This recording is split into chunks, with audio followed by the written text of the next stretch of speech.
มื่อปี 2547 รัฐบาลในสมัยนั้นมีแนวทางยุติความรุนแรงด้วยการเชิญชวนคนไทยทั่วประเทศพับนกกระดาษกว่า 62 ล้านตัวนำไปโปรยจากเครื่องบินสู่พื้นที่ 3 จังหวัดชายแดนใต้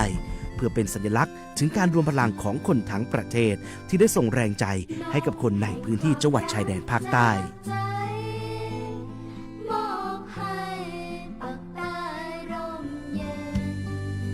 นกกระดาษกว่า 62 ล้านตัวที่โปรยมาจากฟากฟ้าในวันนั้นได้นำมาก่อสร้างเป็นอนุสาวรีย์นกสันติภาพที่ชาวจังหวัดนราธิวาสเรียกกันว่าวงเวียนนก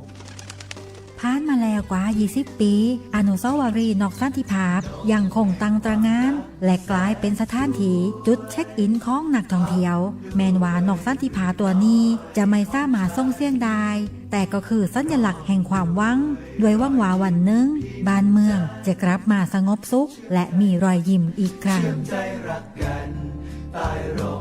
สันติสุขชายแดนใต้สร้างได้โดยสันติวิธี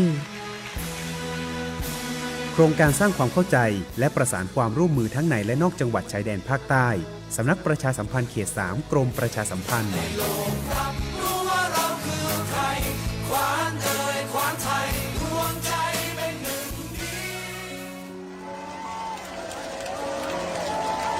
เสียงที่เปล่งจากหัวใจ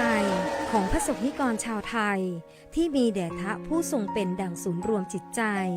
เป็นเสาหลักให้กับชาติบ้านเมืองมาทุกกาลสมัยพระมหากษัตริย์ไทยทรงบำเพ็ญพระราชกรณียกิจนานับประการนำพาประเทศชาติให้อยู่รอดปลอดภัยจากวิกฤตการณ์ต่างๆเพื่อให้พระสงฆ์นิกรของพระองค์ได้อยู่เย็นเป็นสุขเราคนไทยจึงควรร่วมกันถวายความรักแสดงออกถึงความจงรักภักดีและรักษาไว้ซึ่งสถาบันพระมหากษัตริย์ด้วยความภาคภูมิใจในความเป็นไทยโดยสำนักงานประชาสัมพันธ์ที่ 3 กรมประชาสัมพันธ์จังหวัดลำพูนเชิญชวนประชาชนและนักท่องเที่ยวร่วมสัมผัสความยิ่งใหญ่ของงานเทศกาลโคมแสนดวงที่เมืองลำพูนสุดยอดฤดูกาลท่องเที่ยวแห่งปีเชิญชวนท่องเที่ยวงานประเพณียี่เป็งเมืองลำพูนชมขบวนแห่โคมไฟอันงดงามการถวายโคมบูชาแด่องค์พระบรมธาตุเจ้าหฤพุนชัยการถวายโคมสักการะพระนางจามเทวีปฐมบรมกษัตริย์แห่งนครหฤพุนชัยการเทศมหชาติการประกวดปล่อยโคมลอยบูชาพระเกศแก้วจุฬามณีการประกวดกระทงกิจกรรมตลาดวัฒนธรรมถนนสายวัฒนธรรมเทศกาลดนตรีและศิลปะลำพูนอาร์ตแอนด์มิวสิกเฟสติวัลกิจกรรมไนท์มาร์เก็ตและกิจกรรมประเพณีลอยกระทงจังหวัดลำพูนเทศกาลโคมแสนดวงที่เมืองลำพูนเทศกาลแห่งสีสันและความสุขเทศกาลท่องเที่ยวจังหวัดลำพูนแห่งปีกับการบูชาโคมแขวนโคมที่ยิ่งใหญ่ที่สุดในโลก19 กันยายนถึง10 พฤศจิกายน 2568ที่จังหวัดลำพูนจากเมืองเป็นแสนส่ององค์พระธาตุงดงามสดใสไม่แดนล้านนาดังสวงสวรรค์วิมานบนดินคือโคมแสนดวงที่เมืองลำพูนจึงขอเชิญชวนชนทั่วถิ่นไทยร่วมสร้างศรัทธาหนึ่งในแสนดวงได้พบผลบุญเห็นแสงแห่งธรรมนำจิตใจงามพบผ่านสิ่งดี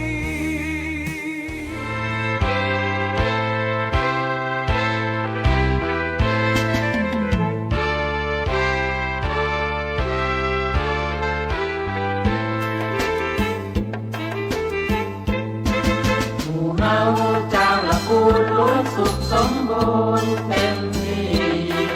ลูกหลานเนี่ยจามเทวีล้วนประเพณี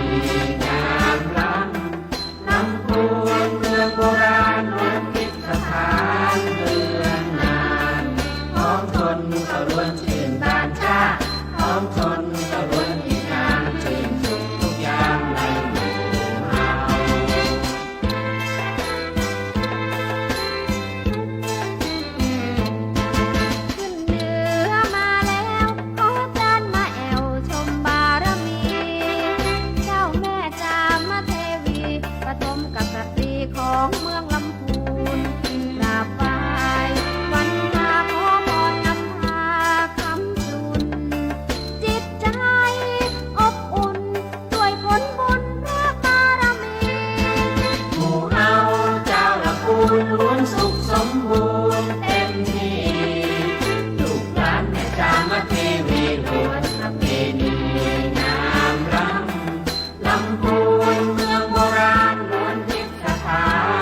อน8เหนือวันเพ็ญทุกคนงามเด่นด้วยจิตนารีทรงนามด้วยทิศวารีเป็นประเพณีของเมืองลำพูน8เพลงงามล้ำวันเดือนที่งามของการทำบุญจิตใจอบอุ่นตักบาตรทำบุญประเพณีสืบมาหมู่เฮาเจ้าละกูลล้วนสุขสมบูรณ์เต็มที่ลูกหลานแม่จามาเทวีล้วนพระเทวีงามลำพูนเมืองโบราณล้วนทิพย์สถานเมืองงามของชนก็ล้วนชื่นตานชาของชนก็ล้วนที่งามชื่นสุดทุกยามในหมู่เฮา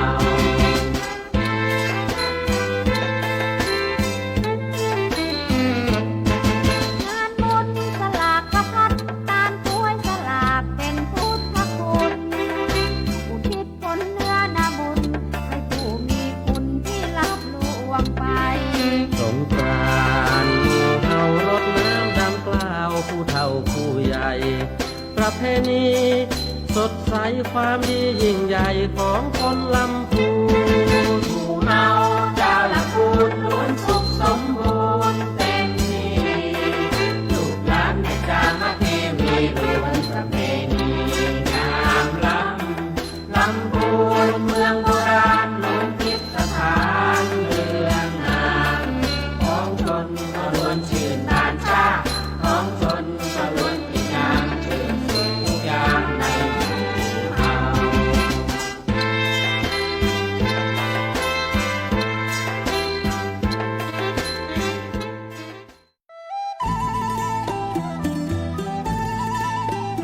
ละปูนเดินหน้า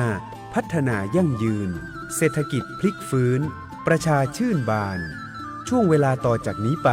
ปักกับรายการอบจละปูนพบประชาชน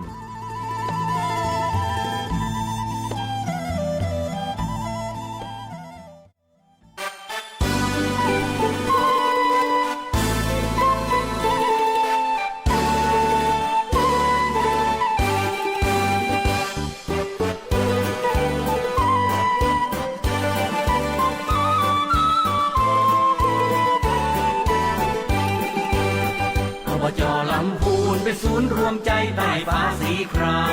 มหนึ่งในสยามเป็นสมญานามชื่อเสียงเกรียงไกรสวยงามสง่าคือธงไตรรงค์โบกปลิวสวัยเราภาคภูมิใจที่เป็นหนึ่งในอบจลำพูนรายรอบเรียงรายในท้องทุ่งนาป่าเขากว้างไกลทองเปล่าเปล่าปลายแสงสีเรืองรองยามต้องแสงสูงลมแรงเหลืออารามงามระยะครารุ่งอรุณเพราะด้วยผลบุญทั้งเรามารวมชายคาแห่งนี้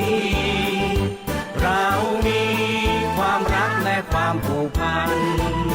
ฟ้าหรือจะกันความสักมันฉันสามัคคีร่วมแรงร่วมใจสู่งานทุกที่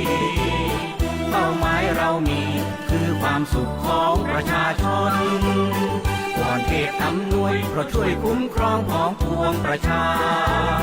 ทั่วทั้งอาณาอริคุณชัยเทพภัยไกลพ้นวอนพระแม่เจ้าจะมาเทวีพระพรหมช่วยดล สวัสดีเจ้า สวัสดีท่านผู้ชมท่านผู้ฟังทุกท่านสวัสดีผอ.พิเดชตัว ครับสวัสดีครับ วันนี้อยู่ด้วยกันกับผอ.พิเดชจันทร์สิรินะเจ้าผู้อำนวยการกองยุทธศาสตร์และงบประมาณจากอบจ.ละปูนพร้อมกันกับดีเจออยนันทพรนะเจ้าทำหน้าที่ดำเนินรายการในช่วงของรายการเจ้าวันนี้8 นาฬิกาโดยประมาณถึง 9 นาฬิกานะเจ้า ครับก็ถือว่าเป็นเจ้าทุกวันพฤหัสนะครับรายการอบจ.พบประชาชน วันนี้ต้องบอกว่าน่าจะแปลกๆเนาะสำหรับท่านที่ติดตามทาง Facebook ไลฟ์อยู่นะครับ ก็จะหันความเปลี่ยนแปลงได้ จะเห็นความเปลี่ยนแปลงนะครับ ตั้งแต่โต๊ะเก้าอี้ฉาก ตะกี้อู้กับผอ.พิเดชว่า ครับ โอ้ยวันนี้ใส่เสื้อเข้ากับสีฉาก สีฉาก สีไฟของฉากเลยนะแต่วันนี้ผอ.พิเดชใส่เสื้อสูทชุด ครับ สูทสีแดง ตอนแรกจะ หวาน บอกตอนแรกจะใส่ชุดพื้นเมืองแล้ว ๆ เมื่อคืนไปลักส่องพอ Facebook ของดีเจออยเห็นเปิ้ลปรับปรุงห้องใหม่ ปืนเมืองก็ได้ วันนี้ก็ฉลอง ได้ ฉลองห้องใหม่ ฉลองห้องใหม่ ครับ เดี๋ยวจะมีความใหม่เรื่อยๆนะจ๊ะ ครับ สำหรับท่านผู้ชมทาง Facebook Live เนาะจ๊ะเนาะทีมงานของสวทละปูนหัวหน้าอึ่งหัวหน้าช่างเทคนิค ครับ นะจ๊ะท่านผอแปะผอสุประชัยนี่เพิ่นก็กุ๊กกิ๊กมุ้งมิ้งกันก็ปรับปรุง พี่น้องอยู่ตั้งนอกน่าจะงามเนาะเห็นในมือถือของดีเจออยแล้วนะครับ งามก็ โอเค คอมเมนต์เข้ามากันนะ โอเค จ๊ะว่าหัน Facebook Live แล้วเป็นจะได้พ่อง ครับ นะจ๊ะ แล้วก็เฮาสองคนปึ้งกันก่อน เพิ่ง เนาะ ก็รอสวยใช้ได้ก่อนะครับ เจ้าใครคือปรับปรุงพัฒนาเป็นจะได้ก่อแนะนำกันเข้ามาได้เนาะจะได้เข้าถึงพอกันม่วนๆกว่าเพิ่นพอแล้วมันแบบแข็ง ครับ ทื่อๆแล้วเดี๋ยวเปิ้นบอกให้พอกัน เปิ้ลบอกว่ารายการเฮาเนี่ยมันจะมีแต่สาระเนาะแล้วก็กิจกรรมของอบจนะครับมันจะบ่มีในเรื่องของเนื้อหาบทเพลงเนาะกลัวพี่น้องเบื่อ แต่ก่อนเข้ารายการตะกี้ ครับ มีเพลงคือฟังเพลงหนึ่งเพราะพี่เอทึมทำตัวเพราะว่าถูกใจตลอด ถูกใจนะครับก็ต้องบอกว่าเพลงนี้หมู่เฮาเจ้าละปูนเพลงนี้ตั้งแต่เป็นคนทำนะครับตั้งแต่สมัยผู้ว่าท่านตะเกิงศักดิ์ ชื่อเพลงลำวงประเพณี ครับ อย่างเงี้ยม่วน ครับ แต่พอพี่เดชบอกว่าในอัลบั้มนี้เปิ้ลทำหลายเพลง น่าจะ แม่ สัก ทา ใช่แม่ทาควายเธอ ลีลา ลีลา ครับพรลำพูนเนี่ยครับ ดอกแล้วทำแต่นะเปิ้ลถึง ครับ ออกมา จำได้ครับ เล่าตลอดนะจ๊ะว่าเวลาทำเพลงหมูเนี้ยสมัยก่อนยากพวกเราจะ ยากครับดนตรีต้องใส่ทีละชิ้นนะครับ รอบนี้เป็นกลองรอบนี้เป็นกลองต้องใส่ทีละชิ้น เจ้า ครับ ต้องใส่ทีละชิ้น ก็ใช้เวลาหลายเดือนอยู่ครับ เจ้าก็ฝากติดตามกันตัวนะเจ้ารายการอบจละปุนพบประชาชนนะเจ้าเนาะ8 โมงเช้าหลัง ครับ เคารพธงชาติบางท่านขับรถอยู่บางท่านอยู่ที่บ้าน ติดตามรับฟังรายการของเราทางคลื่น FM ครับ 95 แล้วก็สถานีวิทยุในเครือข่ายที่ปั้นทับสัญญาณออกอากาศรายการพร้อมๆกันเจ้า ครับ เนี้ย โดยเฉพาะอย่างยิ่ง ทักท พี่น้องตังเมืองลี ตัง เนาะ เมืองนี้ทักทายไปตังฟุ้น นะครับ ต่อยนะเจ้า ครับ ฝนตกกำหูเจ้านี้เนาะเจ้าเนาะ ครับ แล้วก็ช่องทางหนึ่งก็คือ Facebook Live ครับ เพจของสวทละปูนนะเจ้าฝากเข้ามากดไลค์กดแชร์กันตัวละกันเจ้า อาทิตย์ที่แล้วรองต้อม อ๋อครับ รองต้อมมาจัดรายการภาคภาษายองเลยซุยดีเจน้องแอร์เข้ามา พอดี จัดรายการกับรองต้อม อาทิตย์ที่แล้วท่านนายกเฮงนะครับกับ เจ้า ผมไปรับรางวัลเนาะบริหารบ้านเมืองที่ดี เจ้า ที่กรุงเทพ เจ้าน นะครับ ก็เลยฝากดีเจต้อมลองต้อม DJ นะครับ ต้อม ว่าเอานโยบายของท่านนายกเนาะ เจ้า ไปเล่าสู่ท่านผู้ฟังกันนะครับ แล้วก็เดี๋ยวจะหาโอกาสให้ท่านนายกนะครับ วันนี้ท่านจะเดินทางไปประเทศเกาหลี ไปเกาหลีเจ้า ครับ นายกไปเกาหลี ทีมงานของมหาลัยเชียงใหม่นะครับกับยูเนสโกที่ตังเฮาจะไปทำ MOU กับเกาหลี เจ้า ในเรื่องของเทศกาลโคม อืม นะครับ ตอนนี้เราจะเห็นได้ว่าในละปูนเฮาก็คือทะเลโคม ทะเลโค โคมแสนดวงเนาะ เจ้า ในอนาคตนั้นก็อาจจะเป็นโคมนานาชาติ เจ้า นะครับ ในวัดพระธาตุที่ลานเจ้าแม่เริ่มแบบเต็มแล้วนะ ใช่ครับ แน่ๆ ใช่ครับ ละโคม แต่ว่าก็ยังแบบว่ามีพื้นที่รองรับนะเจ้าเฮิดนัก แถม ท่ง เยอะอยู่ ที่ว ครับ เยอะมากเพราะว่าปีนี้เขาขยาย ครับ โครงข่ายอีหรอ ครับ เมื่อคืนผ่านไปที่หน้าอนุสาวรีย์พระนางจามเทวีเนาะ เจ้า ถนนทั้งสองฝั่งนั้นก็บอกว่าติดไฟรอแล้ว อืม เนาะรอพี่น้องเอาโคมมาแขวน เอา เขาก็จะ โคมมาแขวน ย้ายนะครับจากวัดพระธาตุไปประดับด้านนอกเมือง จ้า ครับ อาจารย์มรเมธเพิ่นว่าอย่างก็กูปีเนี่ยโคมมารอไฟ ครับ ปีเนี้ยไฟ ไฟรอโคม แล้ว ครับก็ เจ้า ก็ อืม ช่วยกันนะครับ ก็ถือว่าเป็นพุทธบูชานะครับ เจ้า กับองค์พระบรมธาตุเจ้าหริพุนชัยพี่น้องก็คาดว่าในช่วงวันหยุดเนาะ11 12 13 เจ้า 3 วันนะครับ อืม ละปูนน่าจะแตก เนาะ ระปูนแตก ครับ แต่แตกบ่แตกนี่ Facebook อบจแตกไปก่อนนะด้านนี้แล้ว แต่ว่าวันซืนเปิ้นถามว่าเปิ้นจะจัดงานอย่างก็ Music Festival คืออีกครับก็คือแนวนโยบายนะครับของท่านนายกเฮงนะครับ เจ้า ก็ได้ตั้งงบประมาณปี 69 ไว้ อืม ก้อนหนึ่งนะครับ เจ้า จำนวนหนึ่งเนาะก็ถือว่าเป็นหลักล้าน อืม นะครับต้องการที่จะเอาดนตรีมาให้พี่น้องละปูนเฮาได้ฟังกัน เจ้า แต่ไม่ใช่เป็นลักษณะจัดคอนเสิร์ตวันเดียวและหายนะ ครับเท่าที่ได้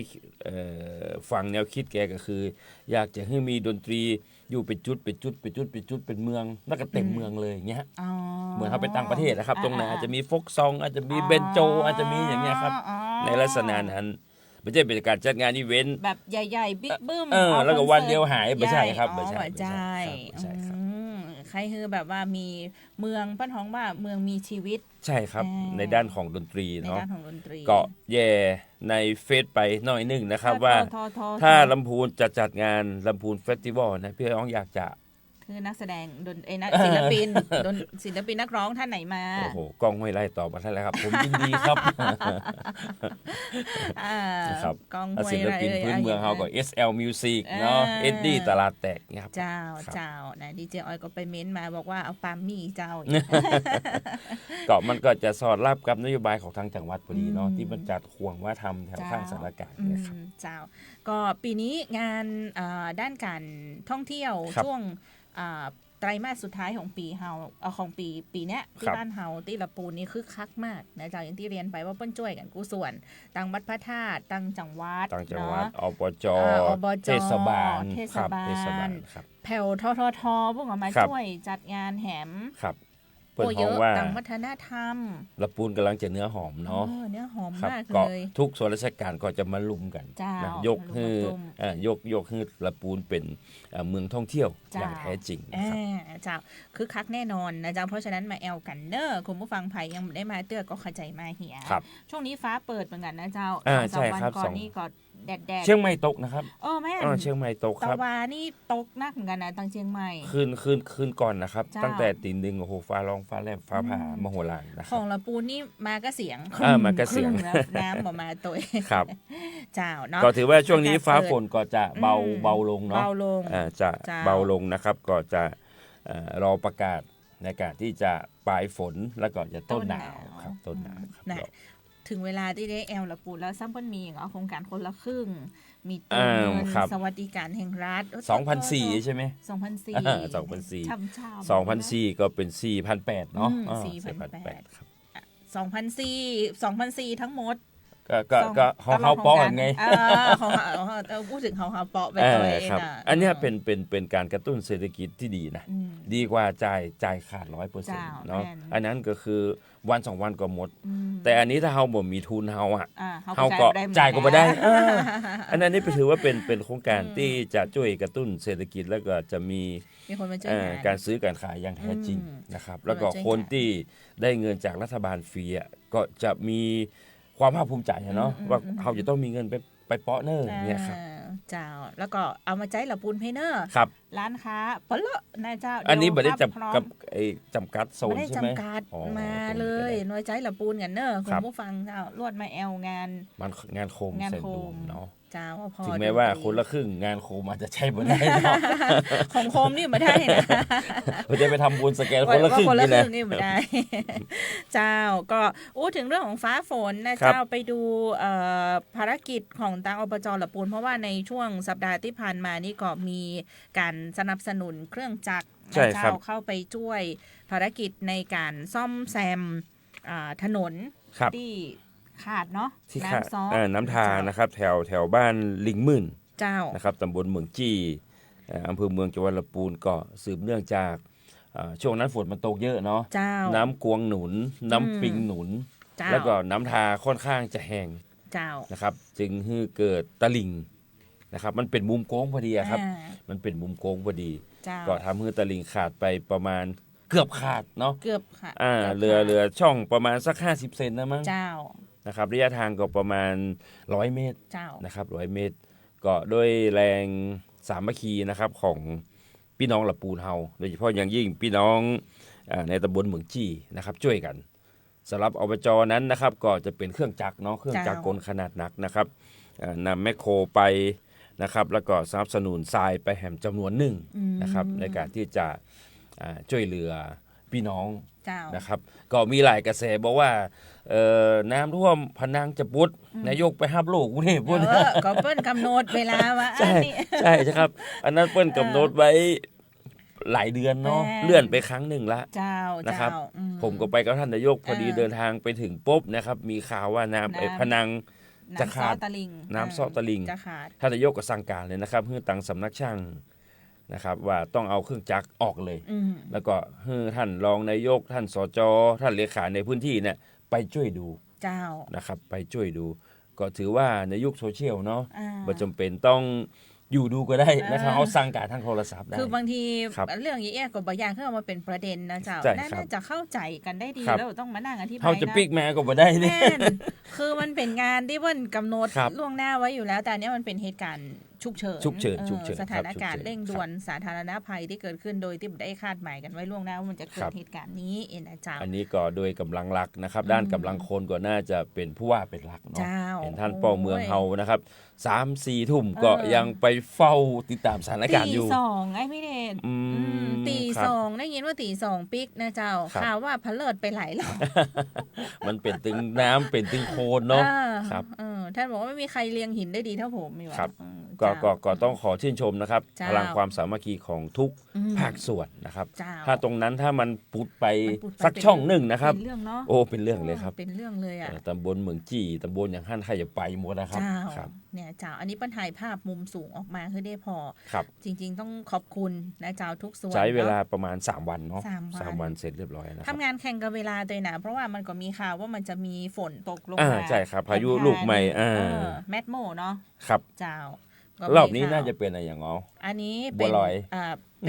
ป็นบัวลอย บัวลอย เป็นบัวลอย บัวลอยจมกันยาก ไม่หวานเลย ครับ นะเจ้า ก็ถือว่าสถานการณ์น้ำในปีนี้นะครับ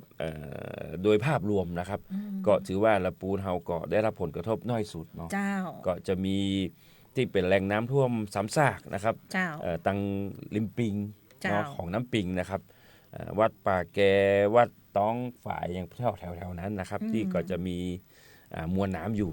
เจ้า นะครับ เนาะของศูนย์บริหารจัดการน้ำก็มีข้อมูลมั้งเจ้าพอ มีครับ เพจ มีครับ เผยแพร่ตังเพจของอบจตลอดเหมือน ครับ กัน ก็สนับสนุนทางด้านของปพ อืม นะครับในการที่จะรายงานข้อมูลให้กับพี่น้องพ้องเฮาจะเป็นตัววัดระดับน้ำกับน้ำฝนแบบเรียลไทม์ เจ้า นะครับนอกจากนั้นดังที่ผมนำเรียนไปนะครับว่าอ่าง15อ่างของจังหวัดลำพูนเฮานะครับเฮาก็ได้ติดทั้งโทรมาตรวัดน้ำฝนนะครับวัดระดับน้ำวัดความชื้นนะครับวัดความเข้มของแสง เจ้า ตัวเนี้ย15อ่างติดตั้งเรียบร้อยแล้ว 15อ่างขนาดเล็ก ขนาดเล็กครับทุกอำเภอนะครับอย่างน้อยก็อำเภอละ2อ่าง เจ้า นะครับ เนาะอันนี้ก็เป็นการเติมเต็มศักยภาพของการเอา ด้าน ข้ ข้ อ อ มู มู ล ลด้านข้อมูล เพราะว่าเวลาเปิ้ลจะเตือนประกาศแจ้งเตือนพี่น้องประชาชนเนี่ยนะไม่ใช่ว่าเปิ้ลพอต้องเอาฝนจะตกเตือนแล้ว ครับ นะหรือว่าข้อมูลน้ำของเชียงใหม่สีนัก แต่น้ำบ้านเฮามันนักมันน้อยเมื่อไหร่เปิ้ลพอข้อมูลรอบด้าน ครับ เนาะ ก็ต้องดูน้ำต้นทุน อ่า น้ำปลายทางน้ำหนุน เจ้า ก็นะครับ เปิ้ลก็ต้องดูให้รอบด้านก่อนข้อมูลวันนี้สำคัญมากๆเลยก่อนที่จะมีการประกาศแจ้งเตือนภัยต่าง ครับ ๆนะเจ้าก็นอกเหนือจากนี้เรื่องของการบริหารจัดการน้ำเดี๋ยวขอข้ามไปเรื่องนี้ก่อนเห็นว่าทางอบจละปูนก็เข้ารับฟังเมื่อก่อนเจ้าปัญหาเรื่องการบริหารจัดการน้ำที่ป่าซาง ครับที่ปราซาง เทศบาลมะกอกเนาะ ก็เช่นกันนะครับ อันนี้ก็จะ น้ำประปา เป็น บะหมี่ ในเรื่องของน้ำประปาเหมือนกัน อืม นะครับสิ่งเหล่านี้ครับก็ เจ้า ทางอบจนะครับหลังจากท่านนายกเฮงได้ประกาศเป็นนโยบายนะครับในเรื่องของการบริหารจัดการน้ำถึงน้ำท่วมน้ำแล้ง เจ้า นะครับแล้วก็น้ำอุปโภคบริโภคของพี่น้องประชาชนนะครับเราก็ได้ให้ความสำคัญอยู่นะครับสำหรับในส่วนของที่เราไปดูในของพื้นที่ตำบลบะกอกนะครับ เจ้า ก็จะเป็นของการในเรื่องของการเป่าบอเพิ่มเติม อืม นะครับอันนี้ก็ถือว่าเป็นการพัฒนาคุณภาพน้ำต้นทุนให้กับพี่น้องประชาชนนะครับเพิ่นบอกว่าถ้าน้ำต้นทุนมันบ่ดีเนาะ เจ้า แล้วก็เอาไปใส่ถังกรองนะครับเปลืองสาร อ่า เปลืองตัวกรองนะครับแต่ถ้าน้ำต้นทุนเราสะอาดเนี่ยก็จะลดภาระค่าใช้จ่ายของพี่น้องลงนะครับ เจ้า อันนี้ปัญหาของเปิ้ลคือน้ำเปิ้ลบอกค่อยมี นะครับน้ำขาดแคลน ขาด ครับ แคลนเนาะอบจก็เข้าไปไปดู ไปดูก่อน ดู นะครับ แล้วก็หาแนวทางร่วมกันเนาะว่ายังไงดี ครับ นะเจ้า ถ้ามันขาดแคลนแต่ถ้าจำเป็นต้องเจาะนะครับใน เจาะบ่อ พื้นที่ บาดาล ก็ ว่า จะต้องขอใบอนุญาตเนาะ จากคสจ จากคสจ ครับประมาณแนวนี้นะครับขอใบอนุญาตเนาะพื้นที่ต้องเป็นพื้นที่ของทางราชการ เจ้าน นะครับก็สามารถที่จะดำเนินการได้เลย เอกสารซิท นะครับ อะไรอย่างก็ต้องถูกต้องอย่างอีตัวนะเจ้า ครับ เนาะอันนี้เปิ้ลไปดูมาแล้วเนาะลองต้อมไป ครับลองต้อมไปครับ ลองต้อม ก็ ไป ลองต้อม ท่าน ก็จะ สจ รับผิดชอบในเขตโซนตังป่าซางบ้านโฮง เจ้า ลีแล้วก็ต้งหัวจางนะ เจ้า ครับ เนาะอัน นนี้ก็ถือว่าเป็นแหมภารกิจหนึ่งนะเจ้าเรื่องน้ำไปต่อกันที่หัวข้อที่ 7 เลยนะเจ้าหัวพี่เดชเจ้าเรื่องการบริหารจัดการน้ำนะซึ่งก็เป็นนโยบายของอบจละปูนที่ก็ขับเคลื่อนนะเจ้าตามที่ท่านนายกเฮงเปิ้ลแถลงไว้แล้วว่าก็มีเป้าหมายในเรื่องของการบริหารจัดการน้ำในหลายๆมิติเจ้าของบันทินะครับต้องนำเรียนว่าตั้งแต่ท่านนายกเฮงเข้ามานะครับก็ได้หารือกับทีมยุทธศาสตร์ได้หารือกับทางผมนะครับว่าถ้าจะทำในเรื่องของประปาดื่มได้ในระดับตำบลนะครับน่าจะมีพื้นที่ไหนที่ทำได้นะครับทางเขาก็แนะนำว่าถ้ามีกล่องประปาของเทศบาลเนี่ยก็จะมีเทศบาลตำบลบันทิกับเทศบาลตำบลม่วงน้อยนะครับที่จะมีศักยภาพที่เป็นระบบประปาทั้งตำบลไม่ใช่เฉพาะหมู่บ้านนะครับก็คือผลิตแหล่งน้ำที่เดียวแล้วก็จ่ายไปเลยก็ตรงกับแนวนโยบายของท่านนายกนะครับก็ได้ลงพื้นที่นะครับประสานกับทางเทศบาลตำบลบันทินะครับต่างห้วยยาบแล้วก็ต่างอำเภอนะครับว่าถ้าอบจมีโครงการตรงนี้มาในพื้นที่จะมีความเห็นว่าใดเนาะประกอบกับทางมหาลัยเกษตรนะครับก็ได้ส่งคณะวิศวะนะครับมาร่วมในการที่จะออกแบบนะครับออกแบบทั้งตัวโรงผลิตนะครับแล้วก็ระบบส่งทั้งหมดนะครับเปิ้นก็ยินดีที่จะสำรวจออกแบบเบื้องต้นนึงเฮาก็ตอนนี้นะครับแนวทางนะครับความคืบหน้าของโครงการนี้นะครับที่ท่านนายกไปก็คือมีการประชุมหัวหน้าส่วนราชการของอำเภอบันทิท่านนายอำเภอบันทิก็ได้เชิญอบจไปร่วมเนาะว่าแนวทางที่อบจคิดไว้ตรงกับความต้องการของพี่น้องชาวบ้านก็นะครับแล้วก็มีความเป็นไปได้ก็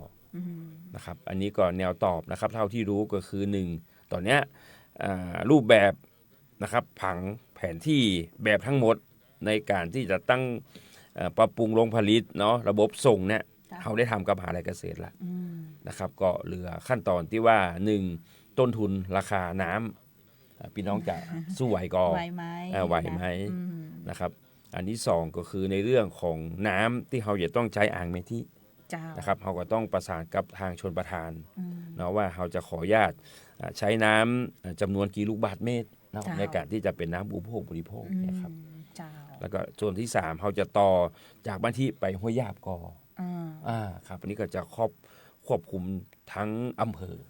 นะครับอันนี้เป็นแนวเป็นนโยบายที่จะขับเคลื่อนเรื่องของการบริหารจัดการน้ำสะอาดคือพี่น้องประชาชนดื่มได้เลยนะครับดื่มได้เลยนะเจ้าก็โดยบริบทของบ้านเฮาเนาะดังที่ผมนำเรียนไปหลายครั้งนะครับถึงแม้ประปาดื่มได้แต่พี่น้องบ้านเฮาใช้ดื่มอย่างเดียวเนาะล้างรถหดน้ำครัวบ้านครัวสวนหดน้ำต้นไม้ยิ่งในส่วนของตำบลห้วยยาบนะครับเปิ้นมีฟาร์มโคนมเปิ้นต้องอาบน้ำผู้วัวแหมเนี่ยฉะนั้นต้นทุนการใช้น้ำเปิ้นค่อนข้างสูงนะครับค่อนข้างสูงก็รอดูนะครับสำหรับแรงงบประมาณแรงเงินนะครับในการที่จะลงทุนก็เบื้องต้นก็จะอยู่ประมาณสัก40 ล้านนะครับแรงเงินทุนนี่เหมือนมีปัญหานะครับสตางค์นี้มีอยู่แต่ว่ามันต้องบริหารจัดการคือดีที่สุดนะใช่ครับลักษณะของการทำงานของอบจชุดนี้คือเปิ้ลก็ค่อนข้างที่จะมีความละเอียดครับเฮาก็จะทำต้องคุ้มค่าต่างจากที่ทางกรมส่งเสริมเนาะของกระทรวงมหาดไทยเฮาเนี่ยที่สั่งท้องถิ่นว่าทุกบ้านในปี70หรือว่าปี72เนี่ยจะต้องดื่มได้ทุกหมู่บ้านก็คือของเปิ้ลมองว่าแค่ติดเครื่องกดน้ำครับก็ถือว่าผ่านเกณฑ์แล้วแต่ของเขาไม่ใช่ลักษณะนั้นครับเปิดก๊อกมาคือต้องได้เลยนั่นนะครับบ่ต้องมาเพิ่มภาระคือพี่น้องชาวบ้านว่าถ้าใครกินได้แต่ต้องไปติดเครื่องกรองน้ำละค่ะค่ากันเป็นหมื่นต่อครัวเรือนอย่างนี้นะเจ้าอันนั้นก็คือเป้าหมายเนาะเจ้าอันนี้ก็ติดตามความคืบหน้าเดี๋ยวรายงานเพื่อทราบครับเป็นระยะกันละกันนะครับแต่ว่าล่าสุดเห็นทางอบจเพิ่งก็ไปอู้กับการประปาเมื่อก่อนเจ้าใช่ครับพอดีเจอกันอู้กันที่เขาไปการประปาส่วนภูมิภาคนี่ก็คือ1อยากไปฟังแนวคิดเนาะเพราะนั้นเป็นอาชีพหลักของเปิ้ลเนาะแล้วก็หน้าที่ของเปิ้ลประกอบกับมีในส่วนของทางผู้จัดการประปาละปูนท่านใหม่เปิ้ลก็มารับตำแหน่งแล้วก็มีโอกาสได้มาพบปะแลกเปลี่ยนนโยบายกับท่านนายกที่สำนักงานแล้วก็ทางเฮาก็เลยปาทีมงานนะครับไปหารือว่าถ้าเป็นแนวทางที่ประปาทำครับมันมืออาชีพเนาะในเรื่องของระบบท่อส่ง ในเรื่องของคุณภาพน้ำนะครับในเรื่องของการสำรวจแหล่งน้ำต่างๆเนี่ยมีประเด็นในห้องที่จะเป็นประโยชน์กับอบจ.ก็ไปคือเปิ้นคือคำแนะนำอีเตอร์เนาะ ครับขอคำแนะนำจากเปิ้ลนะ ขอคำ นี่ แนะ นะ นำจาก เจ้า เปิ้ล ว่า ว่าคืออย่างที่เรียนนะเจ้าเปิ้ลค่อนข้างมีความละเอียดสำหรับ ครับ การทำงานของอบจ.ชุดนี้เนาะเปิ้ลก็จะพยายามหาข้อมูลจากทุกส่วน ครับ นะเจ้าเพื่อให้การบริหารจัดการโครงการเนี่ยมีประโยชน์สูงสุด ครั นะเจ้า บ การใช้งบประมาณทุกบาททุกสตางค์นั้นต้องคุ้ม ครับ ค่านะเจ้า ถ้าแนวคิดที่ว่าในอนาคตเนาะทางประปามีนโยบายที่จะขยายท่อส่งท่อเมนไปผ่าน จ้า พื้นที่นั้นอยู่แล้ว จ้า เขาก็ไม่จำเป็นต้องลงทุนเอง อ๋ออันไหน ใช่ไหมฮะก็คือ เห็น มันมี ก่อน หลายช่องทางครับ มันมีหลายช่องทางที่เราจะทำงานร่วมกันนะครับ คือมันก็จะได้แบบซ้ำซ้อนไงเพราะว่านี่ ใช่ ก็มอง ครับ เป็นเรื่องดี ใช่ ของ ครับ ของภาพรวมของการทำงานอ่ะเนาะ ใช่ คือ ครับ บัซ้ำซ้อนกันอ่ะ ครับ เจ้าบัซ้ำซ้อนกันเนาะเดี๋ยวความคืบหน้ารายงานให้ท่านได้ทราบเป็นระยะนะเจ้า ไปดูหัวข้อที่ 10 ต่อแหมน้อยหนึ่ง ครับ เจ้าผอพี่เดชเจ้าเรื่องของน้ำเหมือนกัน ครับ แล้วก็เจ้าตัวนี้เป็นขอบน้ำห้วยแม่สะปวด ครับ เมื่อก่อนเจ้าห้วยแม่สะปวด ช่วงนี้ก็ต้องเร่งกำจัดเศษวัชพืช เศษสวะอะไรอย่างต่างๆแล้วก็ซื้อน้ำมา ใช่ครับ แม่สะปวด อันนี้ปีนี้ก็ถือว่าแม่สะปวดนั้นถ้าเป็นการจัดอันดับเนาะ เจ้า ในพื้นที่แหล่งน้ำที่ประสบปัญหาน้ำท่วมน้ำหลากนักที่สุดนะครับ ก็แม่ ต้อง สะป ยว ด กคือ นี่แห แม่ ละ สะปวดครับยกคือแม่สะปวด เหมือน นะครับ รอบนี้มาทั้งหินทั้งเหินอย่าง ครั เนาะ บ เจ้า แม่สะปวดนี้ค่อนข้างจะเจอไปหลายรอบ เจ้า นะครับแต่มันก็ดีสำหรับพี่น้องป่าซางพี่น้องหมุงจี้เนาะ อืม เพราะมันเป็นช่วงระยะทางที่สั้น เจ้า นะครับ อืม แล้วก็สะปวดพี่น้องทาศพเศร้าพี่น้องบ้านสะปวดอาจจะได้รับผลกระทบอยู่ ม นะครับแต่ปลายทางนะครับแถว เจ้า ป่าซางก็จะเบาลงนะครับ อืม แต่ครั้งล่าสุดนี่ก็ถือว่าน้ำขึ้นสะพานที่หลังการป่าซางนะครับ เจ้า ตรงP5 นั่นก็ถือว่า อืม เนี่ยนักสุดละ เจ้า ในรอบปี ในรอบปี 68ในรอบปี68 คือบาล้นอะบาล้น ปกติมันจะถึงแค่ขอบสะพาน ขอบสะพาน อันนี้ขึ้นมาขอบสะพาน ขึ้น นะค มา รับ ขอบสะพานนิดนึงแต่ว่าก็ไม่ได้ ครับ ล้นเข้าไปในกรมในการอย่างเนาะ อ๋อมันมีกล่องกล่องแกเบียน barrier นะครับเบรีเออร์ เจ้า ของ barrier เทศบาลตำบลป่าซางอ มัน ยู่ ต่อสูงขึ้นไปแหมมันเนาะ ใช่ครับ เจ้า ประกอบกับทางท่านนายกเฮงก็นำรถแมคโครแขนสั้นไป ไป ป เตรี ระ ยม จำการ เตรียม ไปประจำการเลยครับ กลัวขี้เฮ้อะมันมาปะที่หัว รถคันนี้ หัว เบิ สะ ก พน เคยเอากลับอบจเลยนะครับ ตั้งแต่ช่วงหน้าฝนนี่นะครับ อ๋อย ครับ เอ็นดูล้ำนะเจ้า แล้วก็พอดี ไม่ไกลับบ้าน ตังหัวหน้าฝ่ายเนาะ เจ้า หัวหน้าฝ่ายก่อสร้างนะครับก็เป็นคนในพื้นที่ป่าซางพอดี โอ้บ่ได้ละอันกลับบ่ได้ ครับก็ยกหูก็ เออ สั่งลูกน้องมาทำงานทันที เฝ้า นะครับ เลยนะเจ้าเนาะอันนี้ก็ถือว่าเป็นน้ำหลากใน น้ำห ช่ ลาก วง ครับ สัปดาห์ที่ผ่านมาเร็วไปเร็วนะเจ้า น้ำสะปวดนะครับ น้ำทาน้ำสะปวดมาเร็วไปเร็ว อันนี้ ะ ใน เจ้า อนาคตก็ที่ตังจังหวัดได้วางแผนไว้ก็อาจจะ เจ้ามี มีอ่าง อ่า ครับถ้าอ่า พื้ ง นที่ ตรง รับ นี้ น้ำเหรอเจ้า ครับถ้าตรงนี้เกิดขึ้นนะครับ ก็จะเป็นแหล่งรับน้ำแล้วก็ อืม ปัญหาเรื่องน้ำท่วมในเขตป่าซางในเขตเมืองจีก็จะเบาบางลง เบาลง ครับ เจ้าเนาะคือปัญหานี้ก็ต้องหาแนวทางแก้ไขในระยะยาวอะ ครั นะ บ เจ้าเพราะว่ามาเมื่อไรก็จะเอียเนาะ จะเอียครับ อืม สะปวดเนาะ น้ำหลาก น้ำเมขนาดเนาะ อ่า น้ำถ้าเป็นลีกับน้ำเมแตะเงี้ย น้ำ มันจะมีห้วยหลักๆ อืม เนี่ยครับ เจ้าเนาะอันนี้ที่แม่สะปวดนะเจ้า ส่วนแฮมจุดหนึ่งเห็นว่านำเครื่องจักรเข้าซ่อมแซมผิวถนนที่บ้านคลองแม่ยากบ้านหมา อ๋อครับบ้านหมา แล้วก็ลำน้ำแม่สาร ครับ บ้านทุ่งยาวเจ้า อันนี้ก็ตังอบจนะครับก็ส่วนหนึ่งก็คือถนนมันเสียเนาะ เจ้ามั มันเป็นหลุมเป็นบ่อนะครับทางสจในพื้นที่นะครับก็ประสานมาว่าจะขอตังอบจไปซ่อมนะครับ อันนี้เขาก็ส่งชุดซ่อมสายทางนะครับไปดำเนินการแถมอันหนึงก็คือน้ำแม่สาร เจ้า นะครับปีนี้ก็พอใจได้นะครับน้ำแม่สาร แต่ก็มันมีอ่างเนาะ เจ้ามั มันมีอ่างเก็บน้ำแม่สารอยู่นะครับ ก็เลยบาดกระทบกับพี่น้องตะใด เจ้า แต่ก็ยังมีในส่วนของเศษวัชพืชนะครับผักตบชวาอย่างเงี้ยครับสิ่งกีดขวางทางน้ำยังมีอยู่ เจ้า นะครับเขาก็นำเอารถแมคโครเข้าไปดำเนินการในพื้นที่นะครับ เจ้าขอบคุณตังอบจละปูนนะเจ้าเปิ้ลเตรียมความพร้อมเห็นสัปดาห์ที่แล้วรองต้อมเปิ้ลก็มาอู้กับดีเจน้องแอน ครับ กันนะเจ้าดีเจยองกับผู้จัดรายการ อ๋อ ภาษายองกับอัน ครับ ท่านรองคนยองนะครับ เจ้าเปิ้ลอู้กันม่วนนะ อ่า ว่าเจ้าว่าบอกให้จัดรายการกับท่านรองต้อม ครั นะ บ แต่ว่า อู้ยองมาได้ อุ้มจาง จางนะเจ้าแต่ว่าเวลาเปิ้นได้อู้ยองกันแล้วมันม่วนไง ครับ ฟัง ฟังก็จะ แล้วมันม่วนเปลี่ยนบรรยากาศ เนาะ ห้องเนาะ เดี๋ยวเขาจะไปให้ภาษาปนเพี้ยน เจ้า ครับ ก็เห็นเปิ้นมาอู้เรื่องของการเตรียมพร้อมในส่วนของกลุ่มงานป้องกันและบรรเทาสาธารณภัย ครับ ของอบจ ครับใจครับก็คือหลังจากที่เรามีฝ่ายเนาะ เจ้า มีฝ่ายเสร็จนะครับ สิ่งแรกที่เราจะต้องทำก็คือ1เสริมเรื่องของยุทโธปกรณ์ เจ้า นะครับแมคโครแขนยาวรถกู้ภัยเคลื่อนที่เร็วโดรนนะครับ เจ้า สำรวจช่วยเหลือในเรื่องของไฟป่าหมอกควัน เจ้า นะครับแล้วก็สถานที่ทำงาน ตอนนี้หมวดเนี้ยครบแล้วก็ยังขาดแฮมอันหนึงก็คือในเรื่องของบุคลากร เจ้า นะครับเรากำลังจะประกาศรับสมัครอยู่ อืม นะครับประกาศรับสมัครอยู่เป็นลูกจ้างตามภารกิจในเรื่องของการดับเพลิงในเรื่องของรถกู้ชีพกู้ภัยอย่างเงี้ย อ๋อ ครับ เดี๋ยวเติมกำลังคนเข้าไป ครับ เจ้า ถ้าเติมเต็ม คือ ก็จะครบเลยนะครับ เต็มประสิทธิภาพเลยนะเจ้าเนาะแล้วเดี๋ยวมีเครื่องจักรที่พอพี่เดชบอกว่าเดี๋ยวซื้อเพิ่มตัว ครับถ้าเป็นในเรื่องของการขุดลอกเนาะปีหน้าเราก็จะมี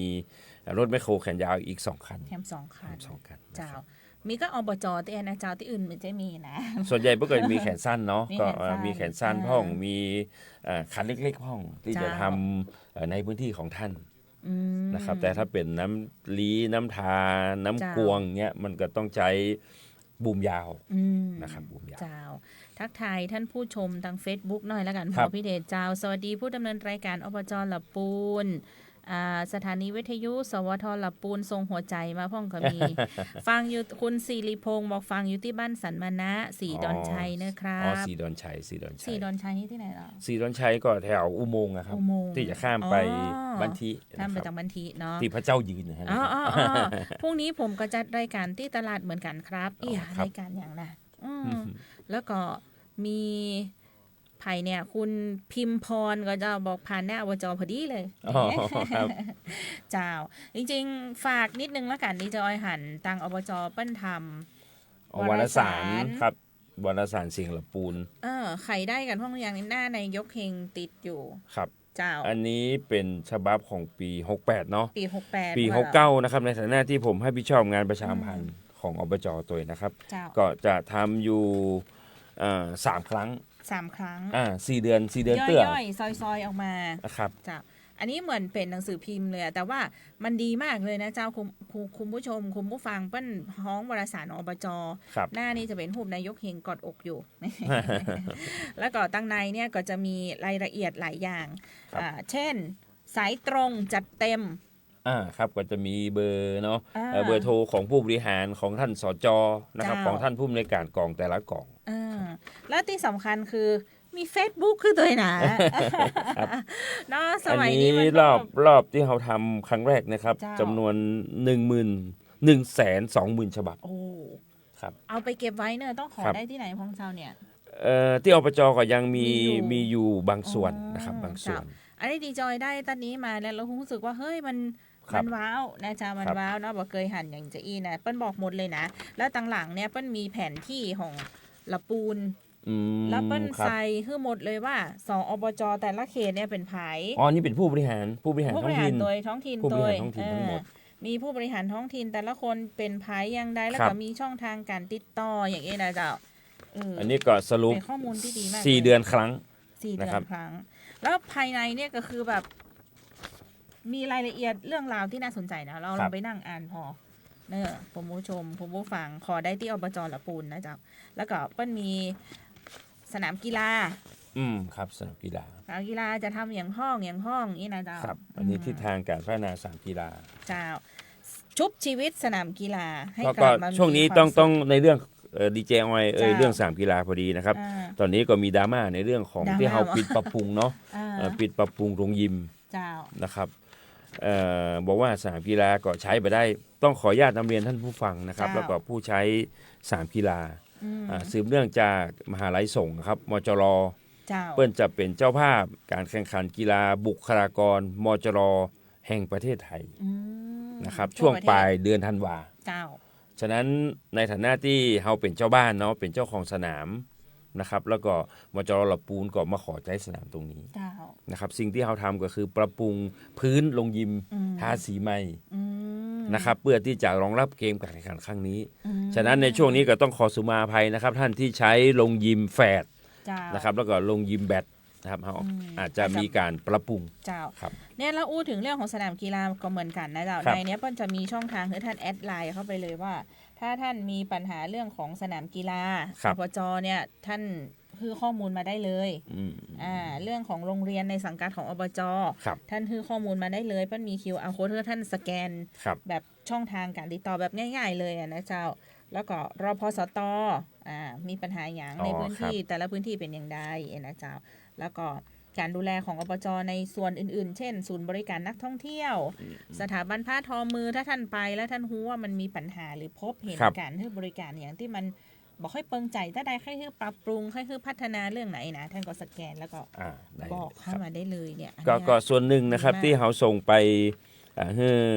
ท้องถิ่นนะครับก็คือกำนันผู้ใหญ่บ้าน เจ้า เนาะท้องที่นะครับ ท้องที่ ก็เขาให้ไปบ้านละประมาณ 5-10 ฉบับ อืม เนาะฉะนั้นพี่น้องที่สนใจนะครับ จ้า ก็ลองไปติดต่อป้าหลวงป้ากำนันในพื้นที่ท่านนะครับ มันจะเก็บสตางค์นะคือ ว่า ฟ ฟ รี รีครับฟรีครับฟรี เดี๋ยวจะว่ามาขายหนังสือกันครับมันใจฟรี ครับ บอกเก็บสตางค์อันนี้เป็นแหมช่องทางหนึ่งที่ค่อนข้างดีเลยนะ ครั จ๊ะ บ พี่น้องชาวบ้านบางคนก็เข้ามาถึง Facebook ครับ เข้า เข้ามาถึง ไลน์ วิทยุไอ้เนาะ เข้า ครับ ไลน์เข้าเฟซเข้าอะไรอย่างบอกค่อยแกวน ครับ ก่อนเนี่ยสื่อสิ่งพิมพ์เนี่ยยังตอบ ก็ถ้าในระดับพื้นที่นะครับที่ทำการกำนันผู้ใหญ่บ้านนะครับ เจ้า แล้วก็ที่ทำการรบสต เจ้า ครับก็ อ่า ถือว่าใกล้พื้นที่ท่าน หนักสุดละ ถ้าเจอกับกำปิ๊กบ้านได้เนอะ ต้อง ครับ แจก ได้ ฟ ครับ รี ครับ นะเจ้า อย่างรบสตเขาก็ เออ เอาไปวางไว้ประมาณ10 ฉบับ อ๋อ นะครับ เจ้าก็อู้ถึงรพสตเห็นว่าการเปิดทับสมัครพยาบาลช่วงก่อนว่าก็เจ้า ครับ พยาบาลวิชาชีพของที่จะมาสังกัดของอบจตอนนี้มีประกาศรายชื่อออกมาแล้ว ใช่ครับน่าจะสอบวันที่อย่าง10-23นี่ก็ เจ้าเร็วๆนี้แหละ เร็วๆนี้ เลย นะครับ เจ้า ก็ตอนแรกเป็นตำแหน่งขาดแคลนเนาะ อ่า เขาก็รับประมาณ30นะครับ เจ้า 30ตำแหน่ง ก็เท่าที่มีผู้สมัครตอนนี้ก็ค่อนข้างเยอะนะครับ ร้อยป่าย ร้อยป่าย ร้อยป่าย ร้อยป่าย ร้อยป่าย มีคนสนใจเยอะเลยใครมาเป็นทีมงานของนายกเฮง ครับก็ถือว่าอย่างน้อยก็ได้บรรจุเป็นข้าราชการ เจ้าแม่นเนาะเป็นจูเป็นข้าราชการท้องถิ่นโดยนะเจ้าก็เป็นกำลังใจให้นะเจ้าส่วนเรื่องของกองทุนฟื้นฟูนะเจ้ามีการลงพื้นที่ไปสำรวจบ้านให้กับผู้สูงอายุผู้พิการในพื้นที่เพื่อเตรียมการในการที่จะขับเคลื่อนการดูแลของกองทุนฟื้นฟูสมรรถภาพ ครับ ของทางอบจนะ อันนี้ก็เป็นเงินที่เราได้รับจากกองทุนมานะครับ ส่วนหนึ่งอบจเราก็สมทบ เจ้า ตอนนี้ต้องบอกว่าเม็ดเงินนะครับเนื่องจากในปี68ที่ผ่านมาเนาะ เจ้า ติดเลือกตั้งนะครับท่านนายกเข้ามาก่อนในช่วงเมษาไปมิถุนาอย่างปุระ เจ้า ก็ทำให้การขับเคลื่อนในเรื่องของการซ่อมสร้าง อืม บ้านผู้พิการนะครับเป็นไปบัตามเป้าเท่าไหร่ เจ้า หมายความว่ามีสตังค์เหลืออยู่ อืม ค่อนข้างเยอะพอสมควร นะครับก็ตอนนี้เข้าตีเข้าตางแล้ว อืม นะครับก็ในพื้นที่ไหนนะครับที่ผู้นำท้องที่เนาะท่านสจกำนันผู้ใหญ่บ้านประสบในเรื่องของบ้านผู้พิการ อืม นะครับบ่อำนวยความสะดวกขึ้นเพื่อนเท่าที่ควรนะครับ เจ้า ก็ร้องขอมาตังอบจได้ อืม นะครับเขาก็จะส่งคณะอนุกรรมการไปลงตรวจก่อน เจ้า นะครับอย่างในภาพนี้นะครับท่านที่ดู Facebook เฟซบุ๊กไลฟ์อยู่ก็จะเป็นในพื้นที่ของอำเภอป่าซาง เจ้า นะครับพื้นที่อำเภอป่าซางก็จำนวน5 ราย อ๋อ นะครับจำนวน5 รายที่เขาไปลงสำรวจเบื้องต้นก่อน เจ้า นะครับหลังจากลงสำรวจเบื้องต้นนะครับทางท้องถิ่นเทศบาลอบตก็จะทำปร4ปร5ให้เขาเนาะ อืม ก็คือมาตรฐานหลังหนึ่งก็บ่เกิน 50,000 เจ้า นะครับค่าแรงก็บ่เกิน 5,000 อืม นะครับส่งมาถ้าได้จำนวนพอสมควรก็จะเอาเข้าคณะกรรมการบอร์ดใหญ่ เจ้า ซึ่งมีท่านนายกเป็นประธานอยู่ อนุมัติ เจ้า ก็ดำเนินการได้เลย อันนี้เดี๋ยวรายละเอียด เรื่องของการทำงานของกองทุนฟื้นฟูเดี๋ยวถ้ามีเวลาคงจะได้มาขยายความเมื่อฟัง ครับ ถามว่าหลักเกณฑ์ที่เพิ่นจะพิจารณาเนี่ยเพิ่นดูจากอะไรอย่าง ครับ เนาะซึ่งกองทุนตรงเนี้ยก็จะเป็นแฮมส่วนสำคัญเลย ส่วน นะ สำคัญ เจ้า ครับ ที่ดูแลกลุ่มผู้ที่เป็นผู้ที่อยู่ในภาวะพึ่งพิง ครับ เนาะ ผู้พิการเนี่ยเนาะ พิการ นอกจากจะ ผู้ด้ย ซ่อมสร้าง โอก ซ่อมสร้างในเรื่องของบ้านแล้วนะครับก็ยังมีกายอุปกรณ์ อืม นะครับดังที่ผมนำเรียนนะครับ เจ้า วิวแชร์ อืม เตียงลมเครื่องออกซิเจนอย่างเงี้ยครับ เจ้า เฮาก็มี สนับสนุนให้ตัวเอง สนับสนุนให้ตัวเอง เจ้า ยิ่งตอนนี้เรามีในเรื่องของระบบสมาร์ทเฮลท์นะครับ เจ้า ศูนย์ข้อมูลเรื่องกายอุปกรณ์เนี่ยมารวมที่อบจละ แล้วก็ยืมกันแบบ ยืมกัน ว่า แชร์กันได้เลย แชร์กันได้เลย ครับแชร์กัน อย่าง ได้เลย ของสวทนี่ ครับ มีน้องเจ้าหน้าที่ที่สวทนี่คุณพ่อว่าบ่สบาย ครับ แล้วช่วงก่อนนี่คือไปขอรับการสนับสนุนนะเจ้าการยืมเตียงนอน เตียงลมเนี่ยเนาะครับ ออกซิเจน ออกซิเจน ไอ้นะเจ้าปรากฏว่าของเขตบ้านกลางเนี่ยป้นขาด แล้วก็รพสตบ้านกลางบอกโอ้เดี๋ยวเอาตังบ้านทิมาโย ครับ กกันง่ายๆเลยแล้วก็บ่ต้องรอมืนเลย ใช่ครับใช่ครับ เจ้า ถ้าซื้อก็ถือว่าเป็นต้นทุนที่สูงเนาะ ใช่ เตียง สูง วันนี้เป็นหลักหมื่นนะครับ แม่น หลักหมื่น เครื่อง ครับ ออกซิเจนกับแปลงนะเจ้า ครับ แต่ปรากฏ ก็ในเรื่องของ มีายละเยดที่ทำสัญญายืม ครับ ยู่ กองทุนนะครับกองของอบจก็เป็นส่วนหนึ่งเนาะ เจ้า ตังพมจก็มี เจ้า เนาะ พมจ ตัง ก็มี กาชาติก็มี กาชาติก็มี นะครับ ยิ่งตอนนี้มีทางคณะส่งฆ์แฮม แมน ครับ ละปูนี่สุดยอดแต่กับเรื่องการร่วมแรงร่วมใจกัน ใช่ครับ นะ หนึ่งถ้าบัเข้าเกณฑ์ของอบจบัเข้าเกณฑ์พมจบัเข้าเกณฑ์กาชาติ ก็ตุเจ้าช่วย ใช่ครับ อัน คุ เนี้ย ณพระช่วย คุณพระช่วยแท้ๆเลยนะครับ เจ้าเนี่ยอันนี้คือความอบอุ่นของ ครับ ละปูนเฮาแต่เลยอย่างวันก่อนท่านนายกเฮงเปิ้นไปดูแลไปให้กำลังใจเนาะผู้ประสบเหตุเพลิงไหม้นะเจ้าที่ทาทุ่งหลวงเนาะเจ้า ทาทุ่งหลวงครับ นั้นไฟไหม้บ้านเมื่อกะเจ้า ใช่ครับใช่ครับไฟเป็นไฟไหม้บ้านเนาะก็ที่บ้านหนองยางฟ้านะครับหมู่ที่ 5ตำบลทาทุ่งหลวง อันนี้ก็ไปให้กำลังใจ เจ้า นะครับให้กำลังใจถ้าเจ้าของบ้านเนาะต้องการที่ปกติถ้าไฟไหม้ของที่อยู่ในห้างเปิดต้องรื้อทิ้งเนาะ เจ้า แต่ถ้าต้องการในส่วนของเครื่องจักรกลนักเนาะรถแมคโครรถดำที่จะขนไปทิ้งเขาก็ยินดีให้การช่วยเหลือนะครับ เจ้า ในเบื้องต้นก็นำเอาของฝากเนาะไปเยี่ยมก่อนเป็นกำลังใจให้กัน เจ้าก็คือไปดูก่อนนะว่าอย่างที่เขาจะช่วยกันได้ ครับ ตึงบาระบอกขว้างกัน ถ้าเอียครับ ไม่ลำบก สภาพที่อยู่ใน Facebook ไลฟ์เนาะ เจ้า กล่องพวกเนี้ยมันต้องรื้อทิ้งหมด เจ้า นะครับบางทีมันก็ต้องใช้รถแมคโคร อืม นะครับในการที่จะเอาซากออกไปอะครับ เจ้าเป็นกำลังใจให้กับครอบครัวของผู้ประสบอัคคีภัยในครั้งนี้ตัวละกันนะเจ้า ครับ ท่านผู้ฟังเองก็ต้องระมัดระวังถึงแม้จะเป็นหน้าฝนแต่ว่าอัคคีภัยก็เกิดขึ้นได้นะเราก็ต้องตรวจตราอย่างบ้านเรือนกันให้ดีนะเจ้า มาดูเรื่องของที่เปิ้นแควะม้านะ จริงๆต้องแสดงความยินดีเพราะพี่เดชเคยมาเล่าให้เราฟัง ครั ใน บ รายการอยู่แล้วว่าของอบจเนี่ยเปิ้นส่งผลงานนะเจ้าเข้าประกวดรับรางวัลเปิ้นท้องเป็นรางวัลองค์กรปกครองส่วนท้องถิ่นที่มีการบริหารจัดการที่ดี ครับ นะเจ้าซึ่งปี 2568 68ครับ ได้รางวัล ได้รางวัลชมเชยประเภทโดดเด่นขององค์กรปกครองส่วนท้องถิ่นขนาดใหญ่ เจ้า ต้องขอชื่นชมอันแรกนะครับผ่านทางสวทละปูนทาง เจ้า ช่องทางนี้เลยนะครับว่าจังหวัดละปูนเฮาถือว่าองค์กรปกครองส่วนท้องถิ่นส่งอปทเข้าร่วมประกวดรางวัลเนี่ยเยอะสุดใน เย ประเท อะ ศไท ที่ ย สุดและได้รางวัลก็เยอะ เยอะ ที่สุด ครับ โดย เทศบาลเมืองละปูนนะครับเท่าที่จำได้เทศบาลตุ้งหัวจ้าง เจ้า ตังเทศบาลลี อืม นะครับตังอบตเวียงแก้วอปจ เจ้า ละปูนเนี่ยเพิ่ง เจ้า จะแบ่งกันเนาะ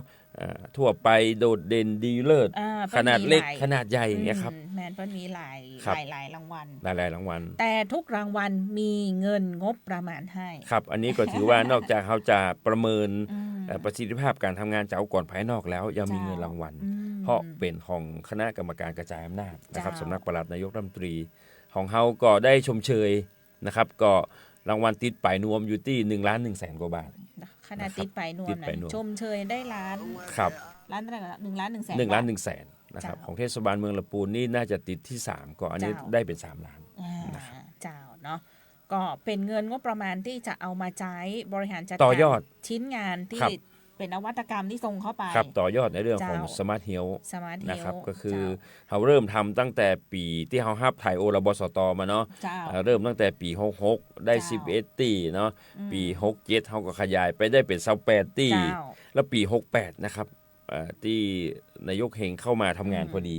เนาะก็โดยการขับเคลื่อนของกองสาธารณสุขนะครับกับพี่น้องระบสตเนี่ย เจ้า ขยายผลไปแห่ง43 แห่ง อืม ก็เท่ากับว่า71แห่งในพื้นที่จังหวัดลำพูนเนี่ยระบบสมาร์ทเฮลท์เนี่ยเขาครอบคลุมหมดแล้ว เจ้า แล้วก็เป็นที่มาว่าเมื่อมันครอบคลุมทั้งจังหวัด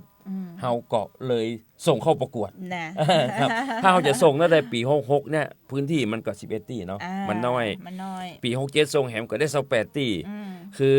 มันก็จะมีท้องถิ่นอบตเทศบาลเพื่อทำระบบนี้เหมือนกันในเขตของเปิ้น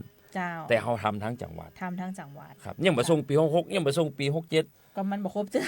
ใช่ครับอันนี้คือเหตุผลนี่คือเหตุผล มันบ่ครบเตื้อนะจ๊ะเพิ่นเขาว่ามะม่วงมันยังบ่สุกแต่ครับมันยังอันหนุ่มอยู่คือมันเป็นหน่วยแล้วล่ะแต่ว่ามันยังแก่มันคือเป็นมะม่วงละมันแก่จนกินมาได้เตื้อนะเจ้าแต่จริงๆถ้าเกิดย้อนกลับไปเรื่องของการไทยโอนภารกิจรพสตของทางอบจจากกระทรวงสาธารณสุขมาเนี่ยเนาะเปิ้นประเมินนะเจ้าก่อนหน้านี้เปิ้นประเมินว่าคุณรับได้ไหมทั้งหมดเนี่ยนะแต่ปรากฏว่าอบจลำพูนรับได้ทั้งหมดในคราวเดียวเลยนะแต่ว่านโยบายในสมัยนั้นก็คือลองเอามาก่อนครับลองเอามาก่อน11ตี้เนาะอันนั้นสมัครใจ 100% รอบที่2ปี67สมัครใจแฮม17ตี้เป็น28เนาะรอบที่3นี้มุมมองก็คือเฮาอยากจะให้ต้องเอามาหมดละก็เลยเลือกเลยเจ้าแล้วมันก็เป็นบรรทัดฐานการทำงานที่ว่าค่อยเติมค่อยต่อนะเจ้าแล้วก็ค่อยสานรายละเอียดต่างๆมาเป็นชิ้นงานที่ประสบความสำเร็จแล้วก็ได้รับรางวัลในครับได้รับรางวัลครับแล้วก็เงินที่เราได้นะครับเอาไปทำอย่างอื่นไม่ได้นะครับเอาไปปาพี่น้องรบสตไปไปดูงานที่เขาไม่ได้นะมันจะต้องเอามาทำกับโครงการต่อยอดนะครับเป็นโครงการของรพสตเป็นท้องโครงการสมาร์ทเฮลท์สมาร์ทเฮลท์นะเจ้าซึ่งก็จะมีรายละเอียดอย่างเพิ่มขึ้นเดี๋ยวถ้ามีเวลาก็เหมือนเดียวกันเดี๋ยวมาเล่าให้ฟังว่าสมาร์ทเฮลท์นั้นเป็นจะได้พ้องนะเจ้าบางท่านหูดีพอใจอยู่แล้วครับอันนี้ปี68เนาะเดี๋ยวปี69จะมีโครงการแม่แหมนะครับในเรื่องของเทเลเมดอย่างเงี้ยการบริการการแพทย์ทางไกลด้วยระบบโทรศัพท์อย่างเงี้ยครับตอนนี้ก็จะนำร่องไปละประมาณ20ตี้ครับ20ตี้นะครับวัสดุอุปกรณ์ระบบโปรแกรมอย่างก็พร้อมแล้วเราก็จะขยายผลไปถึง71แห่งครับเจ้าโอ้สุดยอดอบจลำพูนเฮาเนาะอันนี้รับรางวัลกันนายกอนุทินชาญวีรกูลเจ้านายกหนูนายกใหม่ป้ายแดงครับเจ้าไปรับรางวัลหูเปิ้นขึ้นเวทีเปิ้นเจอกันเปิ้นเนี่ยอุ้ยใจในห้องแต่วันก่อนนั้นเปิ้นมาเจอกันที่ละปูนเตือนนึงเนาะตรงสถาบันผ้าทอมือริบุญชัยเจ้าที่เปิ้นเป็นนายกตัวแล้วก็หันเปิ้นจุ้มจิ้มอู้กันยันดีนะแสดงความยินดีกับอบจแล้วก็ท้องถิ่นทุกแห่งตัวนะเจ้าที่ได้รับรางวัลคือรางวัลมูลนี้ท้ายที่สุดประโยชน์เกิดกับพี่น้องชาวบ้านนะเจ้าที่สุดที่แล้วที่อย่างเปิ้นแข่งกันว่าเจ้าบ้านที่ไหนจะได้ประโยชน์เปิ้นฮ้องว่ารางวัลที่เฮาประกวดนะครับในเรื่องของพระปกเกล้าเนาะพระปกเกล้านี่ก็มีใบประกาศแต่บ่มีรางวัลอันนี้คือรางวัลสูงสุดแล้วก็ความภาคภูมิใจสูงสุดของท้องถิ่นละครับเจ้ามีเงินรางวัลโดยที่สำคัญเพื่อมาต่อยอดการทำงานให้เกิดประโยชน์ทั่วประเทศนี่ใช้เงินงบประมาณอยู่ประมาณ142ล้านครับโครงการที่ดีมากเลยนะจริงๆก็เป็นการเติมเต็มศักยภาพของท้องถิ่นเนาะคือท้องถิ่นเนี่ยที่ผอ.พิเดชเรียนไปว่างบประมาณก็จำกัดอยู่แล้วถ้าเกิดเปิ้ลเอาผลงานโครงการไว้ในทรงแล้วมันได้รับรางวัลเปิ้ลฮ้องว่า1รางวัลนี่คือแค่เป็นรางวัลปลอบใจเนาะแต่สิ่งที่ทางคณะกรรมการการกระจายอำนาจได้รับไปคือนวัตกรรมใช่ไหมครับในรอบนี้มีผู้ได้ที่1ที่2ที่3ประมาณ101เนี่ยท้องถิ่น 7,000 กว่าแห่งก็สามารถจะมาดูงานแล้วก็ยิบตรงนี้ไปเหมือนก็ซื้อนวัตกรรมมาครับอันนี้คือหลักใช่ฮะซื้อดูนวัตกรรมของแต่ละที่นะครับด้านการศึกษาด้านสุขภาพด้านความเหลื่อมล้ำมันจะมีด้านนั้นอยู่ครับเจ้าเนาะก็ขอบคุณที่ช่วยกันแต่ว่าเป็นว่าแล้วไม่ใช่ว่าให้บดีถึงจะได้นะอันนี้ต้องแยกกันเป็นแต่เป็นถ้าประทำลักษณะนี้ก็คือมันเหมือนกบในกะลาเนาะกูก็มีของดีกูอยู่ในบ้านเนี่ยโอ้ยไปอวดว่าจะได้อวดกันยังไงไปโชว์มันจะเตะก่อแต่อันนี้คือมีหน่วยงานประเมินทั้งสถาบันการศึกษานะครับทั้งอนุกรรมการที่ประเมินสตง.ปปช.มาครบกระบวนการเลยนะครับเจ้าเนาะสุดยอดนะเจ้าขอแสดงความยินดีและชื่นชมตัวแล้วก็มีเรื่องของงานประเพณีวัฒนธรรมนะเจ้าพอพี่เดชบอกตะคืนกลับดึกขนาดไปแข่งเรือครับก็ม่วนขนาดแล้วก็ถือว่าเป็นสนามแข่งเรือที่ใหญ่ที่สุดในจังหวัดลำพูนนะครับแล้วก็เป็นมากันหลายปีนะครับที่บ้านก้องนะครับก็ท่านนายกเฮงก็ได้30งบประมาณนะครับร่วมกับเทศบาลตำบลป่าซาง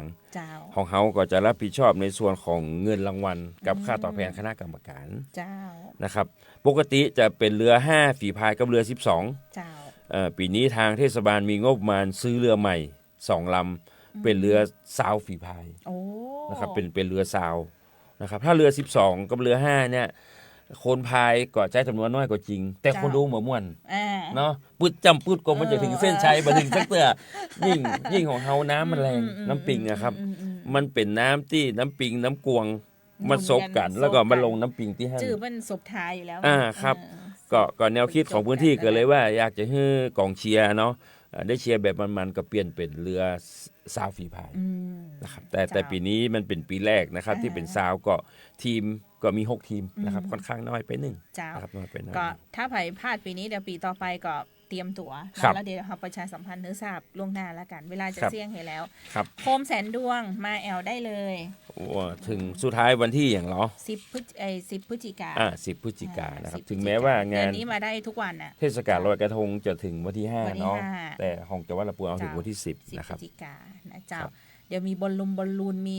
มิวสิกเฟสติวัลอย่างเงี้ย ค เดี๋ รั ย บ วมาเล่า ใน ให้ฟัง ใน ก่อ นั้นน่าจะมี